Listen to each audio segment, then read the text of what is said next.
Muchos se preguntan cómo los ricos pagan menos impuestos.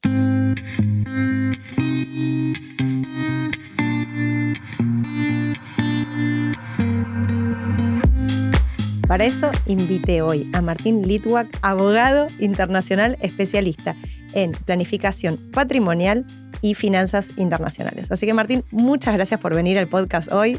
Bienvenido a Madrid también, que está de visita de Miami. Al contrario, gracias a vos, un placer estar acá. Bueno, Martín, contame una cosa. ¿Cómo hacen los ricos para pagar menos impuestos? Habría que preguntarse si paga menos impuestos primero, pero el punto creo que importante acá es que, a ver, lo que diferencia a un rico de un no rico, por ponerlo de alguna manera, en cuanto al manejo de su patrimonio, es que el rico, además de prestar atención a las cosas que vos ves todos los días y de hecho recomendás todos los días, que es riesgo, rentabilidad, inclusive horizonte de inversión, le pone mucho pienso, le pone mucha cabeza a lo que son los riesgos que normalmente afectan los patrimonios. Y estos riesgos, uno son los impuestos, por supuesto, o sea, el riesgo no es el impuesto, sino la alta voracidad fiscal de algunos países, no de todos los impuestos, son males necesarios, por ponerlo de alguna manera. Entonces, países que lo tratan con con cierta racionalidad y otros que no. Pero no solamente los impuestos, es ataques por parte de otras personas, es decir, juicios, problemas sucesorios entre sus herederos, privacidad, seguridad jurídica. Entonces, en general, se preocupan no solamente de decir, che, compro esta acción, o compro este bono, o compro este fondo, o armo este portafolio, sino cómo jurídicamente lo voy a tener. Es decir, armo una sociedad, armo un trust, cómo se lo dejo a la próxima generación. Y cuando uno empieza a pensar esas cosas, por supuesto que hay formas de optimizar fiscalmente un patrimonio. Es decir, hay países que tienen impuestos a las ganancias muy altos, entonces uno busca formas de diferir ese impuesto en el tiempo. Hay países que tienen impuesto a la herencia y uno busca la forma de evitar por ahí ese impuesto si es que es posible. Hay países que tienen impuestos al capital gains short term y long term, entonces uno va jugando con esas cosas para ser más eficiente, digamos, en definitiva. Con lo cual, sí, obviamente uno de los objetivos que busca la gente rica es pagar menos impuestos, pero en nuestra región, y me refiero a América Latina en general, yo te diría que la optimización fiscal es el tercer o cuarto objetivo de la gente. O sea, en general a nosotros, más de lo que la gente pueda pensar, el primer objetivo que tiene el cliente es seguridad jurídica. Nosotros venimos de países donde no hay seguridad jurídica, donde puede pasar cualquier cosa en cualquier momento. Entonces el cliente dice, mira, primero que nada, quiero proteger esto que gané. A nosotros nos viene a buscar para ganar más plata. Nos viene a buscar para proteger lo que ya ganaron. Es decir, no quiero perderlo. Entonces, primero, seguridad jurídica. Después, un poco de privacidad. No quiero que los demás sepan lo que tengo. Intrafamiliar y frente a terceros. Bueno, discúlpame, ¿no? Pero eso es muy gracioso que si seguís a un influencer financiero de Estados Unidos, el influencer financiero te postea, este mes gané tanto y tengo mi patrimonio tanto y te muestra el portfolio de inversión cómo está subiendo y cómo va variando. Los de Argentina jamás, ¿viste? Tenés la FIP y Hacienda acá. Bueno, yo creo que hay varias cosas. Primero, sí, por supuesto que tenés a FIP y Hacienda y el ASUNAT y la autoridad fiscal que sea. Pero además hay otra cosa que es más importante. De hecho, mi cuarto libro que estoy escribiendo sobre esto puntualmente, que es cómo se ve la riqueza en cada país. En Estados Unidos, si bien hay un cambio a partir de los Ocasio-Cortez y Sanders y demás, todavía la riqueza está visto como algo, primero, que todos podemos alcanzar de alguna manera. El gran sueño americano. Si nos rompemos, todos podemos alcanzar. Y segundo, no es tan mal que haya gente rica. En Latinoamérica, en España hoy por hoy, también la riqueza está mal vista. Hay una frase de Quino, a mí me gusta mucho el humor gráfico, creo que una de las mejores cosas que tiene Argentina es el humor gráfico. Hay una frase de Quino, a quien yo admiro toda mi vida y lo sigo admirando pese a esta frase que te voy a decir, que pone en boca de Manolito, que dice, nadie amasó una fortuna sin hacer harina a los demás. Falso. Pero así es como se ven las cosas en Argentina. Totalmente. Puntualmente. Bueno, de eso estuve hablando en varios de estos podcasts, de entender que el dinero no es una suma cero, que uno puede agregar valor, que no porque a mí me vaya bien le va a ir mal al resto. Hay un libro que yo siempre recomiendo, que tiene más que con lo mío, digamos, que se llama El hombre más rico de Babilonia. Y en ese libro, conceptualmente, es un libro que lo recomiendo, son 100 páginas, se lee en 25 minutos. ¿Qué es lo que pasa? Hay dos cosas muy interesantes. Primero está la historia, es como una especie de hombre rico, hombre pobre, padre rico, padre pobre de hace 200 años. Entonces te cuenta cómo proteger. Hay cosas que vos decís que son, yo te sigo, digamos, hay cosas que vos decís que a veces son parecidas. Por ejemplo, cuando hablas de eliminar deuda, ya es un paso hacia la riqueza. Bueno, eso está en ese libro. tiene dos cosas interesantes. Una es esa, es el hombre más rico explicando cómo invierte o cómo cuida su dinero o cómo primero se paga a sí mismo. Bueno, cosas interesantes que vos sabes muy bien y que los que te siguen lo deben tener ya muy aprendido. Pero además, lo más interesante de todo para mí es que el rey de Babilonia se da cuenta que si hubiera más ricos, habría más impuestos y por ende el país sería más rico, el reino sería más rico. Con lo cual al reino le conviene que haya más ricos, entonces lo invita al hombre más rico de Babilonia a dar charlas sobre riqueza para que haya cada vez más ricos. Y justamente el tema de su maceo dice, por ejemplo, si yo tengo una tierra y construyo un palacio, yo voy a gastar X plata en la tierra y en el palacio, pero primero, todos los empleados que trabajaron ahí van a haber ganado plata y se van a haber llevado plata. Y segundo, la tierra con la mejora va a valer más que antes, con lo cual estoy creando valor, en definitiva. Y lo pone un ejemplo muy concreto, muy fácil de entender para todo el mundo por más prejuicios que uno tenga. Claro. Bueno, esto es un tema muy interesante, sobre todo porque el otro día te mandé una nota que muestra que Madrid es la comunidad autónoma que menos impuestos o menos cantidad de impuestos y menos presión tributaria tiene y al mismo tiempo más recauda. Sí, y podría parecer paradójico, pero no lo es. Es decir, esto es una clara aplicación de la teoría de Laffer, que además tampoco es de Laffer, o sea, hay antecedentes entre los saumerios y entre los chinos de hace muchísimos años, donde bajar la presión fiscal a cierto grado de presión fiscal genera mayor recaudación. ¿Por qué genera mayor recaudación? Bueno, primero porque hay más actividad económica y segundo porque hay menos evasión, digamos. ¿Por qué en Paraguay no hay evasión fiscal? Bueno, porque el impuesto es bajo. Porque si vos te fijas, la seguridad jurídica de Paraguay y de otros países de la región son similares, pero en otros países por ahí sí hay evasión o hay estructuración, si querés, o que sería ilusión más que evasión. Y en Paraguay no, porque ¿para qué me voy a poner a hablar con abogados, a gastar plata, a perder quizá el control sobre mi patrimonio o sobre parte de mi patrimonio cuando tengo que pagar, no sé, 15%? Ya está, Exacto. lo pago y listo. Y bueno, y otro tema que a mí me llama mucho la atención en comparación de Estados Unidos con España o con Latinoamérica es la cantidad de gente en Estados Unidos que es rica, millonaria, siendo empleada. Versus esta región que acá, en Argentina, en España, parece que la única forma de volverse realmente ricos es emprendiendo, siendo autónomos, porque trabajando en relación de dependencia sale tan caro para los empresarios pagar un salario que no pueden pagar salarios millonarios. Es muy interesante lo que decís. De hecho, es otro de los temas que estoy escribiendo en mi último libro, porque mucha gente en la región tiene la fantasía de que para hacerse rico hay que estar en la bolsa invirtiendo todo el tiempo y demás.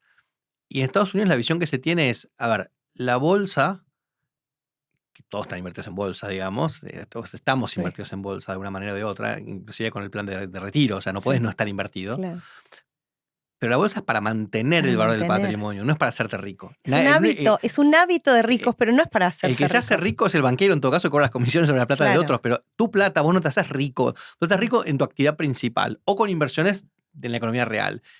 Y de hecho, tu actividad principal, y lo pongo claramente en el primer capítulo de mi libro nuevo, es a ver, te puedes hacer rico de infinitas maneras, incluyendo trabajar de 9 a 5 en una oficina. Vos pensá, por ejemplo, y obviamente, por ejemplo, que es una minoría, pero el sueldo promedio, por ejemplo, de un CEO en Estados Unidos es de casi $900,000 por año. El sueldo promedio de un CEO de una empresa pública en Estados Unidos es de $21 millones. Para estar en el 1% más rico de Estados Unidos, tenés que ganar $400,000 por año, más o menos.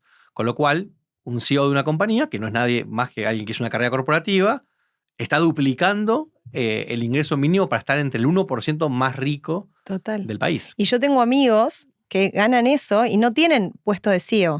Son productores ejecutivos en una serie, son, digamos... Imagínate que si vos tenés un CEO de una empresa pública de 21 millones, los mismos del directorio ganan varios millones, el COO gana varios millones y los gerentes como decís vos, gerentes de áreas y también ganan mucha plata. Claro. Bueno, porque acá tenemos una presión impositiva loquísima. Entonces, digamos, una persona que gana más de 60.000, o no sé cuánto es el límite acá en Madrid, no sé si vos te lo acordás, pero tiene que pagar 45% de ganancias a partir de 80.000 o 100.000. Hay dos conceptos que son muy importantes de que la gente los entienda. La presión fiscal que es algo que normalmente uno lee en los diarios, es un proyecto, es un índice o un concepto que, si bien me sirve para explicar si los impuestos de un país son altos o bajos, es muy parcial.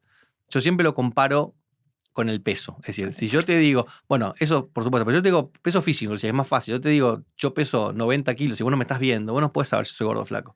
Pues si mido 2 metros soy flaco y si mido 1,70 soy gordo. Lo que realmente importa es el esfuerzo fiscal, que es cuánto me cuesta a mí como pagador de impuestos hacer frente a esa presión fiscal. Y lo que pasa cuando uno empieza con ese cálculo, por ejemplo, hay un par de videitos muy lindos en YouTube y muy fáciles de ver, que España para Europa es un país con un esfuerzo fiscal altísimo. Entonces la gente, después de pagar sus impuestos, tiene poco resto. No es como en Alemania, que por el impuesto es más alto, pero una vez uno paga el impuesto puede tener una casa de fin de semana, 2 autos, para la educación de sus hijos sin ningún problema. Eso en España no pasa, y desde ya que en América Latina, que es de los países con mayor esfuerzo fiscal del mundo, no pasa en ningún lado, digamos. Claro.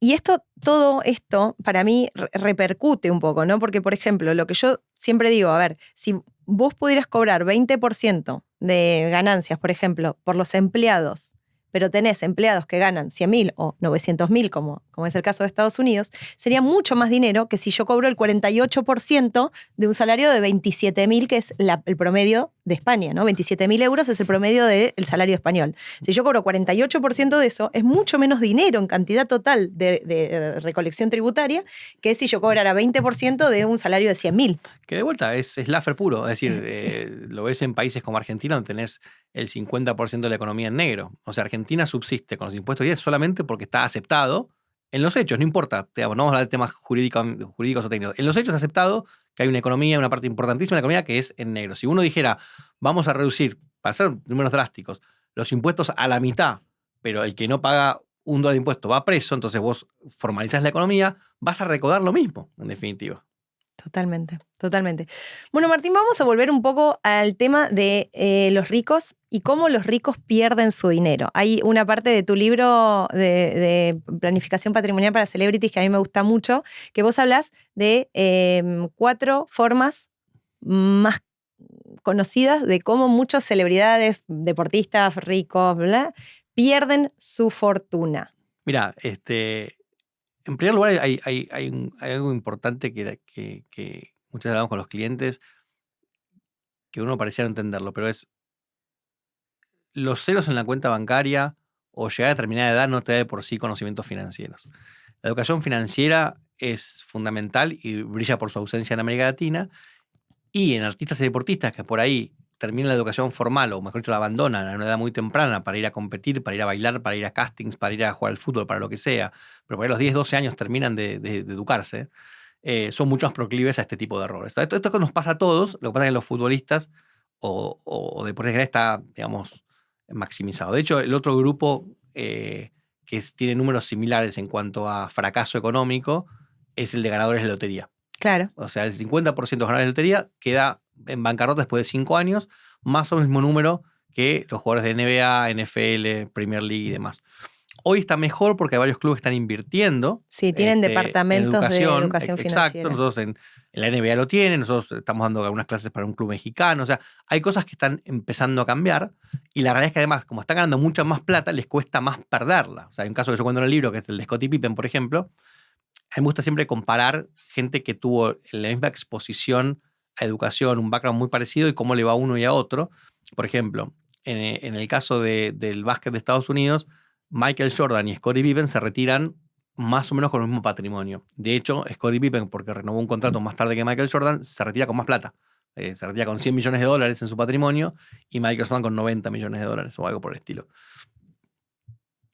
Fast forward 20 años, Michael Jordan tiene 2 puntos no sé cuánto billions por un montón de cuestiones. De hecho, está en la película ahora de la vida del contrato de Michael Jordan con Nike, que recomiendo muchísimo ver. Se llama Air, en Estados Unidos no sé cómo se llama, pero es excelente la película. Y Scottie Pippen lo estafó un asesor financiero, compró un avión que nunca funcionó, y hoy tiene $20 millones. ¿Es pobre? No. Claramente no. Es millonario si vos mirás el patrimonio. Ahora, un tipo que hace 20 años tenían 100 millones, hoy debería tener 500. Claro. O más, sí. No 20. Entonces, ¿qué es lo que pasa con este tipo de clientes? Bueno, pasan varias cosas. En primer lugar, tienden a invertir en activos físicos. Mejor dicho, invierten en pasivos en realidad, en definitiva, se invierten en objetos. Eso se ve mucho. Hablo de películas porque es más fácil para la gente ver. Si uno ve la película de Elvis Presley, por ejemplo, del año que se estrenó el año pasado o hace 2 años, va a ver que lo que Elvis hace, se compra una casa, se compra 5 Cadillacs, se compra un avión y se funde. Nunca invirtió en cosas generadoras de riqueza. Entonces, comprar activos físicos es un gran error. Y no es que esté mal comprarlos, pero hay gente que te puede asesorar sobre qué arte, qué auto, qué reloj, qué metal precioso. O sea, no es que está mal comprarlo. El tema es pensar que uno está comprando un activo o está comprando obligaciones, gastos, obligaciones. Sí. Bueno, vale recordar que la diferencia entre activo y pasivo es qué nos va a generar dinero y qué nos va a sacar dinero. Si compramos una mansión que necesitamos tener 5 jardineros, 3 empleadas que limpien, ABL, gas, luz y todo, y no vamos a hacer dinero con eso nada, es un pasivo. Si vamos a comprar una casa y la vamos a poner en Airbnb o la vamos a alquilar y no sé qué, puede llegar a ser un activo muy interesante y bueno. Exacto, por eso tiene muchas veces más que ver el uso que el bien en sí mismo. Digamos. Pero este es un típico caso, un típico error, digamos, de los que uno llama errores no forzados de los deportistas y los artistas. Pero hay muchos más, hay otros que tienen que ver con no tratar su carrera de manera profesional. Entonces, contratan a su papá o a su mamá o a su primo para que le maneje las cosas y terminan o perdiendo o no ganando todo lo que podrían ganar. Porque no es que todos van a quebrar, digamos, pero es...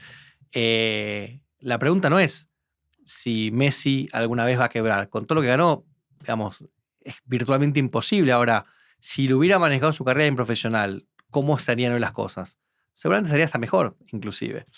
De vuelta a otra película más, se acaba de estar en Estados Unidos La vida de George Foreman, un boxeador, digamos, de los pesos pesados más conocidos, que es un caso muy interesante porque es un tipo que es muy exitoso, campeón del mundo, tuvo uno de los récords invictos más grandes del mundo, después pierde con Mohamed Ali, pierde una pelea más, se retira.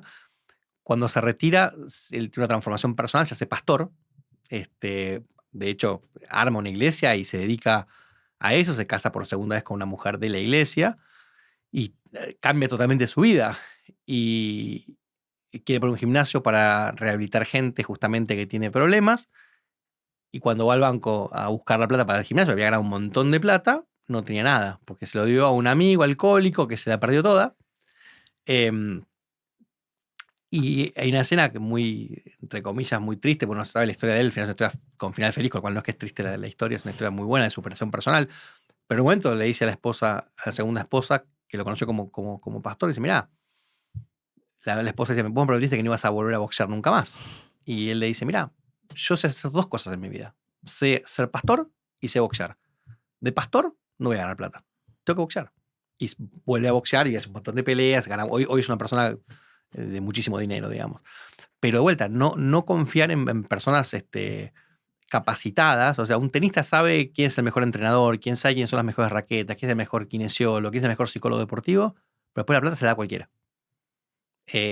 Estructuras no arman, digamos. Otro error muy común de este tipo de gente es no planificar el retiro. O sea, estamos hablando de gente que por ahí, a diferencia de los ordinarios como nosotros, que digamos, laburamos 70 años o 60 años para vivir 10 o 15 después de retirados, esta gente que labura 10, 15 años a full, pero que después tiene que vivir 50 o 60 años de eso. Claro. Entonces la planificación es inclusive mucho más importante en este tipo de y clientes. yo aparte creo que no se dan cuenta que su carrera va a terminar en 10, 15 años y creen que ese ingreso va a ser para toda la vida y construyen una estructura de gastos muy elevada pensando en esa cantidad de dinero que va a entrar por mes. Entonces, si yo tengo mansiones, kayak, no sé, autos, que yo no de marcas de autos no sé nada, en el momento que me dejen de entrar el contrato millonario por año, ¿quién lo mantiene? Te tenés que dar cuenta, mira, coincido como 100%, mira, te cuento algo autorreferencial si querés. Sí. Yo en un momento vivía en Uruguay, trabajaba por una firma grande de abogados, digamos, haciendo lo mismo que hago yo, pero por una firma multinacional, tenía 11 o 12 oficinas en el mundo.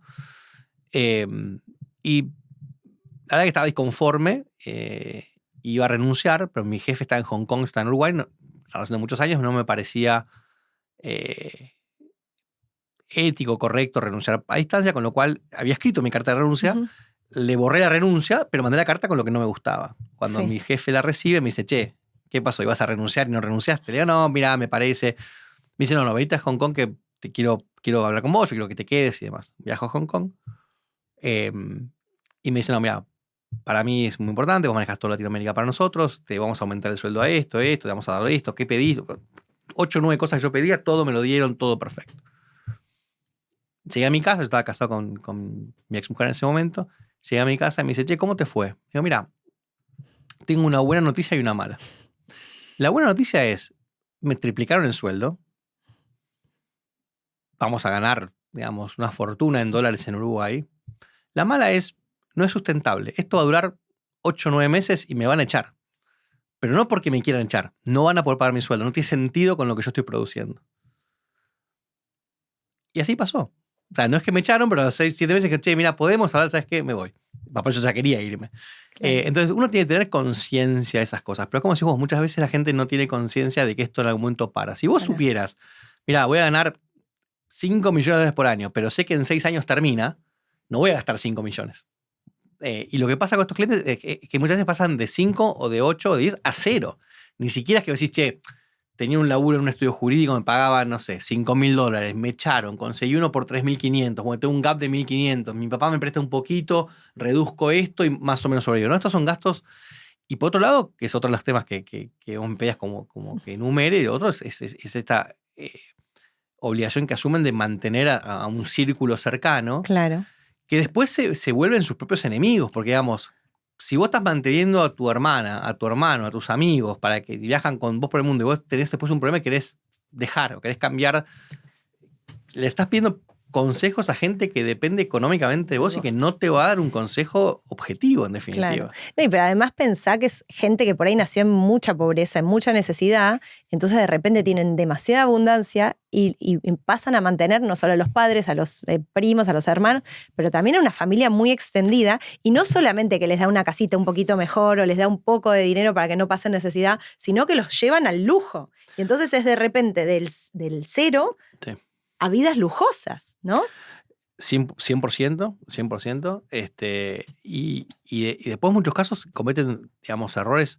Por ejemplo, vos sabés que el tema sucesorio en los países de América Latina, vos tenés una legítima forzosa, si vos podés dejar cierta parte de tu patrimonio libre y cierta parte no. Entonces, si vos tenés, por ejemplo, hijos, y estás en Argentina, por ejemplo, vos podés decidir sobre 1/3 de tu patrimonio, 2/3 van a ir a tus hijos. Entonces, si vos mantenías a tus 5 hermanos y no armaste una estructura para que eso continúe, el día que vos no estás, lo dejaste en pampa y la villa a los 5 hermanos.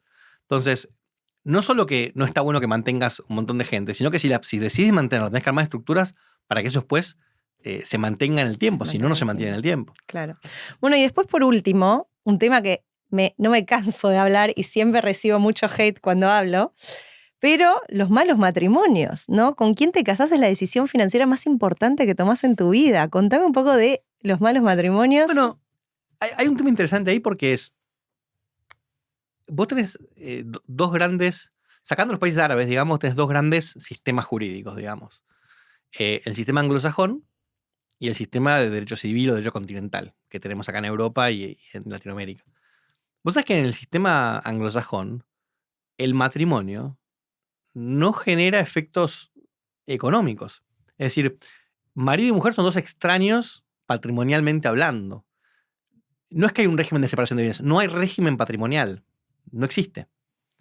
¿Y entonces para qué se firman los prenups? Como no existe un régimen patrimonial, por ejemplo, vamos al caso de Inglaterra, que es el que más desarrollado tiene esto. Como no existe un régimen patrimonial, cuando hay divorcios, las cortes se han ido arrogando un montón de derechos de rebalancear los patrimonios individuales porque alguno se perjudicó más por el casamiento o por la separación. Entonces, para evitar esa libertad que se han tomado las cortes, se firma o el prenup, o el postnup, o un acuerdo de separación. De estos 3 modelos, el acuerdo de separación fue el que el primero se empezó aceptando jurídicamente, porque era, bueno, estás separado, está bien, no hay nada contrario en el matrimonio. Los primeros 2 al principio se veían muy mal porque, a ver, vos te estás casando, estás comprometiendo fidelidad, estás comprometiendo convivencia y de pronto haces un acuerdo donde vas a separarte, no está bueno. Igual hoy ya se aceptan los 3. En Latinoamérica, vos tenés países con mucha libertad en este aspecto, donde podés combinar diferentes sistemas, Brasil, por ejemplo, Paraguay, por ejemplo, y hay otros donde tenés o uno o dos. Argentina tuvo siempre uno. Y hace relativamente poco, porque cuando yo me casé no existía. Argentina tenía uno solo, que era el régimen ganancial, hoy tiene 2, pero si no elegís, vas al ganancial, con lo cual sigue habiendo un porcentaje abismal de la gente que va al ganancial. Y eso genera un montón de problemas. En Argentina, por ejemplo, el prenup, entre comillas, lo único que te podés hacer es decidir o un régimen o el otro y definir si hay donaciones entre el marido y la mujer y demás. Pero la tendencia en el mundo es hacia mayor libertades. Nosotros siempre recomendamos pensar bien. A ver, lo que uno trata de hacer con los clientes es que entiendan lo que están haciendo. Después pueden hacer lo que quieran, pero digamos, el cliente tiene que entender que si se casa en un país, tiene un efecto distinto que si se casa en otro. La ley que determina los efectos patrimoniales del matrimonio es la ley del primer domicilio conyugal. Es decir, si vos estás viviendo con tu pareja acá, pero son argentinos, y se van a casar a Argentina porque tienen ganas, y vuelven para acá, la ley que va a aplicar al patrimonio de ese matrimonio es la ley española. Más aún, de la comunidad donde vos estés viviendo. La ley del divorcio es la del último domicilio conyugal. La ley que se fija la validez del matrimonio es la del lugar de celebración. O sea, hay muchas cuestiones jurídicas que, de vuelta, las familias más sofisticadas le dan importancia y las familias menos sofisticadas es, bueno, me caso y después veo qué pasa. Y ahí coincido con vos. El matrimonio, además de ser una relación, digamos, amorosa o de afecto, es una alianza, es un partnership. Entonces, tenés que verlo de esa manera a nivel económico. Y uno tiene que poner los incentivos de manera correcta. Entonces, vos a un matrimonio le podés decir, mira, te conviene un régimen de ganancialidad, por ejemplo, un primer matrimonio donde no hay hijos previos y donde hay una situación patrimonial más o menos similar. No parecería algo malo que haya una cierta ganancialidad, más allá que después de vuelta hay subtipos de regímenes gananciales.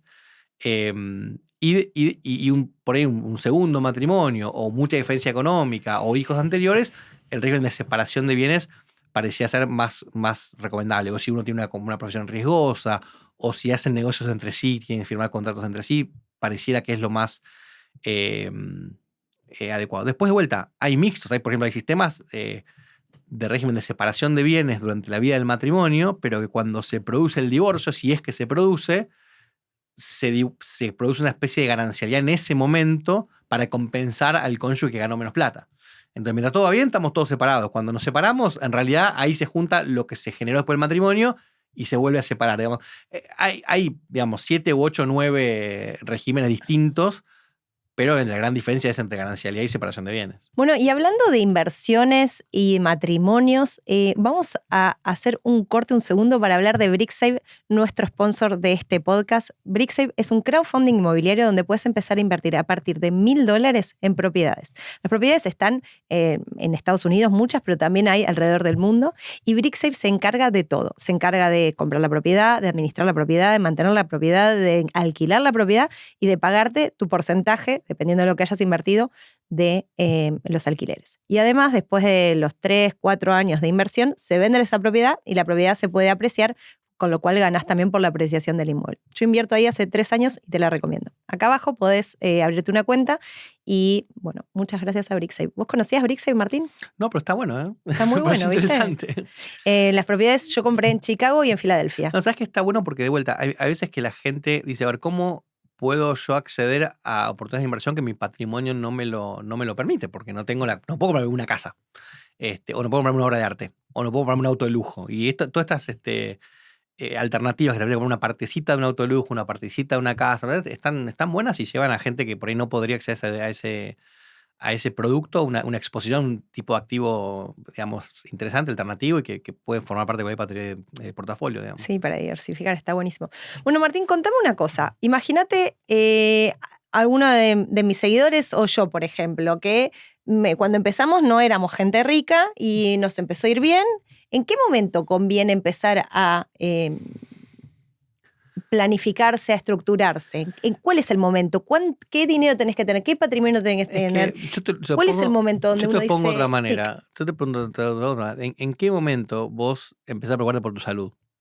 Bueno, a ver, si tenés un índice de masa corporal más arriba de tanto, si tenés un colesterol más arriba de tanto, si tenés presión arriba de tanto. Pero es al revés. Bueno, si te ocupás de chico, no tenés ninguno de esos problemas. Claro. Entonces, acá es lo mismo. Okay. Es decir, si yo cuando empiezo a ganar dinero, que ya no me voy a gastar ese mes o ese año, digo, che, ¿cómo lo invierto? Que eso es contigo, pero ¿de qué manera lo protejo? Porque, a ver, hablamos antes del caso de Scottie Pippen. Scottie Pippen es un caso de un fracaso de planificación patrimonial. Sin embargo, como era millonario, sigue viviendo bien. Digamos, quizás en su vida cotidiana, esto de haber caído de 100 a 20, No le cambió nada. no le cambió nada y no se dio cuenta y por ahí no le importa, nunca hablé con él. Ahora, si él hubiera tenido, en vez de 100 millones, uno, y hubiera caído en vez de a 20 a 200.000, le cambió la vida. Digamos, ya perdió, digamos. Entonces, a veces, aunque parezca contraintuitivo, es más importante para alguien que tiene poco activo protegerlo que para el millonario. El millonario tiene desde dónde caer. El afluente, por ponerlo de alguna manera, no. Sí, claro. Bueno, ¿sabes qué? Eso me acuerdo que me decía un piloto, que cuando hay turbulencia no me tengo que asustar si estamos a más de 10.000 pies, porque hay lugar para hacer maniobras. Exacto. En cambio, si estás aterrizando y empieza a haber turbulencia, ahí asustate. 100%, pero de vuelta, yo muchas veces comparo la vida en estas cuestiones como a un partido de golf, digamos, o más a un hoyo de golf, ¿no? Vos decís, bueno, el primer golpe, por más malo que sea, tenés un montón de posibilidades de corregirlo. Cuando estás en el green, cada error cuesta mucho más. Entonces, ponerme a planificar a los 70 años, cuando tengo, no sé, 5 millones de dólares, hay muy poco que puedo hacer. Ya de hecho, optimización fiscal no voy a obtener, pues ya estoy al final de mi vida. Ahora, vos sabés perfectamente que si yo tengo un patrimonio, si yo agarré $1.000.000, lo puse en un fondo de inversión, por ejemplo, y no te digo por la inversión, vamos a hablar por el tema impositivo simplemente. Lo pongo en un fondo de inversión, con lo cual hasta que no genero la ganancia no pago el impuesto. Y eso genera que todos los años se vaya ganando plata sin pagar impuestos y versus esa misma plata en una cuenta, digamos, que no me permite diferir, y a lo largo de 20 años la diferencia es abismal entre una cosa y otra. Entonces, de vuelta, yo creo que cuanto antes en tu vida vos empezás a planificar y empezás a incluir en tus conversaciones la forma jurídica con la que vas a tener tus activos, el testamento. A ver, vos fíjate que, a ver, una de las cosas que uno planifica es para su fallecimiento. Es decir, bueno, está bien, más allá de pagar impuestos o no, yo puedo decir, ¿sabes qué? Gano bien, no me importa pagar impuestos porque vivo bien igual. Ya está, ponle que no me importa optimización fiscal. Y hay gente que no le importa realmente. Total. Pero morir nos vamos a morir todos. Y el día que vos te morís, sin una planificación, le dejas un quilombo a tus hijos.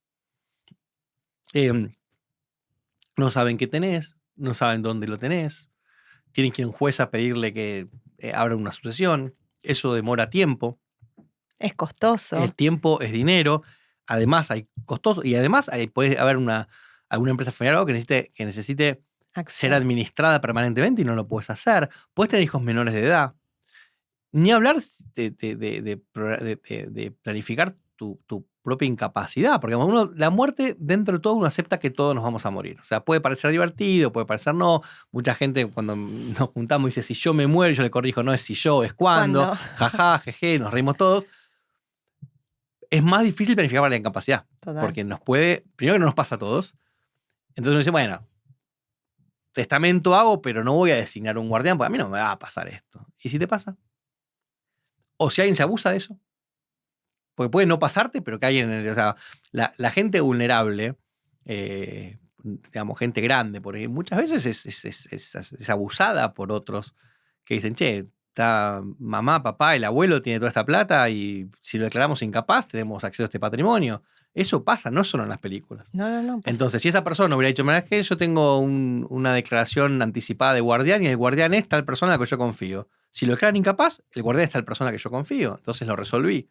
Entonces hay pequeñas cosas, hacer un poder que tenga efecto después de la muerte, que hay muchos países que lo permiten, dejar plata en efectivo para gastos, estoy hablando de cosas de planificación para Doña Rosa, para cualquiera. No, claro, porque vos no sabés, una vez hablé de muerte, fue un tema muy movilizante para muchos de mis seguidores y muchos me contaban que eran familias que no tenían dinero y que su padre se murió y el padre era el que tenía dinero, pero está todo frisado hasta que el padre...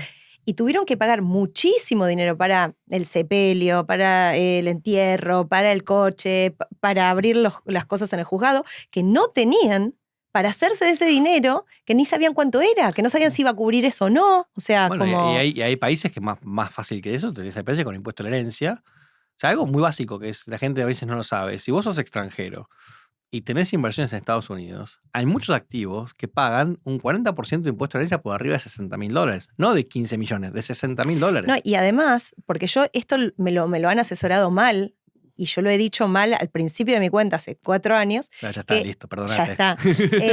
Igual se borró. Pero si yo antes creía, o me habían asesorado, que si tenías $60.000 en un mismo activo. No. Y después aprendí, y fui asesorada mejor, que no es en un mismo activo. Si en tu cartera total tenés $60.000. Sí, hay algunos activos que están exentos, digamos, que no cuentan. Pero pasó lo más fácil. Vos te compraste con tus ahorros, te compraste un departamentito en Detroit que alquilás, que te salió $200.000, y tenés una cartera de inversión en acciones americanas de $100.000. Ese es tu patrimonio. Esos $300.000 están al 100% sujeto al impuesto de la herencia. Por arriba de $60.000 pagás, con lo cual de 300 pagás 240. Te vas a pagar el 40%, o sea que esos 240 vas a pagar más o menos $100.000, que es toda tu cartera líquida. Ahora, si tu cartera fueran 60.000, vas a tener que vender tu casa para pagar el impuesto. Y esto no es algo que es secreto. Si te asesorás, lo sabés. Claro. Entonces, planificar para el fallecimiento de uno, planificar para la incapacidad de uno, dejar algo de dinero cash, dejar información. La gente no habla de plata con sus hijos. Es una locura. Bueno, en Latinoamérica, te digo, ¿no? Es una locura. Sí, es una locura. Hicimos un podcast con Fede, que no sé si va a ir antes o después de este, sobre cómo hablarle a los hijos de plata. Y de lo importante. Yo creo que cuando vos tenés el tema en la mesa desde siempre, ya tenés que pensarlo mucho. Claro. Cuando vos pensás cómo les hablo es porque nunca les hablaste. Claro. Y de pronto empezás a hablar a los 15 años, claro. A los 13. Decís, ¿cómo les hablo? Ahora, si les hablaste siempre, es un tema natural. Como cuando hablas de droga, como cuando hablas de sexo. Si vos hablas de todos esos temas en la mesa, no es un issue para ellos. Exacto. Pero digo, mira, yo hay una anécdota que siempre cuento. Pero ¿sabes? Te quiero decir algo, porque en mi casa, por ejemplo, con mis padres, no había problemas de hablar. Mis padres son muy abiertos y yo podía hablar de lo que se me ocurriera, lo podía traer a la mesa y no tenía ningún problema. Pero mis padres no son personas financieramente savis. Si no me salía la palabra en castellano, así que salió en inglés. Entonces no se hablaba, pero porque... Pues no sabían. Porque ellos no sabían y yo por ahí no, en el cole no se hablaba, no se hablaba en ningún lugar, entonces como que no se hablaba. Entonces era un tema que no se hablaba, como, no sé. Sí, no por ser tabú, sino por desconocimiento. Claro, o sea, de esteroides. Bueno, por eso sí. hay un libro muy interesante que se llama El Sexto Millonario. Viste que en Argentina está esa frase de dime con quién andas y te diré quién eres, sí. Y él tiene una connotación como negativa, che, no te juntes con este o con otro. En Estados Unidos hay un concepto que es vos sos el promedio de las 5 personas con las que más interactúas. El sexto millonario es un poco eso, y lo que dice es que si vos tenés 5 amigos millonarios, el sexto posiblemente seas vos. Y apunta a eso, es que los temas de conversación son distintos. O sea, si vos estás rodeado de gente que vive el día a día, que no se preocupa por las próximas generaciones, no vas a tener ese tipo de charlas. Y si vos estás rodeado de gente que está preocupada por eso, que tiene conocimiento, vas a terminar aprendiendo. Pero lo que te decía antes es, hay una cosa que yo siempre cuento y pregunto a la audiencia algo que es lo siguiente. Y esto es real, o sea, viene una persona a mi oficina y me dice, mira Martín, yo sabía lo que tenían. Me acuerdo, ahora sí eran 4 u 8 millones, pero es irrelevante. Tenía 4 u 8 millones de dólares en el banco. Nosotros siempre vivimos austeramente, porque era plata que yo de hecho heredé de mis padres. Mis hijos no saben que tenemos esta plata, y me parece que es el momento de decírselos para que sepan que tienen ese dinero. Y la pregunta es, ¿qué edad tiene ese padre y ese hijo? Y dependiendo de dónde das la charla y dónde hablas con la gente, te dicen cosas totalmente distintas. En Estados Unidos, la gente dice, y el chico debe tener 15 años, 14 años. Por ahí en un lugar como Brasil, como Chile, como Colombia, te dicen, y el chico debe tener 25, 30. Y esto en realidad pasó en Argentina. 60. Sí. Sí, era una persona de 80 años que de hecho murió un par de años después de esta charla, y el hijo tenía 60 años y vivió toda su vida como un pobre o bastante humilde. Venía a ver con chancletas y medias, pantalones gastados, camisa vieja. Yo espero que esos 8 millones no hubieran estado en la cuenta corriente, sino invertidos. No, estaban invertidos, siguieron su vida, y de hecho Desafortunadamente, en este caso, murió primero el hijo No. al poco tiempo y después murió el padre. Ay, Dios. Pero el punto es ese, de eso no se habla, digamos. De eso no se habla. Y es un gran problema, porque si no hablas de dinero, ¿cómo vas a hablar de educación financiera y cómo vas a hablar de protección patrimonial? Totalmente. Bueno, Martín, muchísimas gracias por haber venido. La verdad que aprendimos un montón. Creo que todos los que están mirando aprendieron un montón. Así que muchas gracias y empezar a planificar rápido, estructurar patrimonio rápido. Antes rápido que tarde. Ahora vamos a ir a almorzar y hablar un poco más de esto. Al contrario, gracias a vos, un placer estar acá y hasta cualquier momento.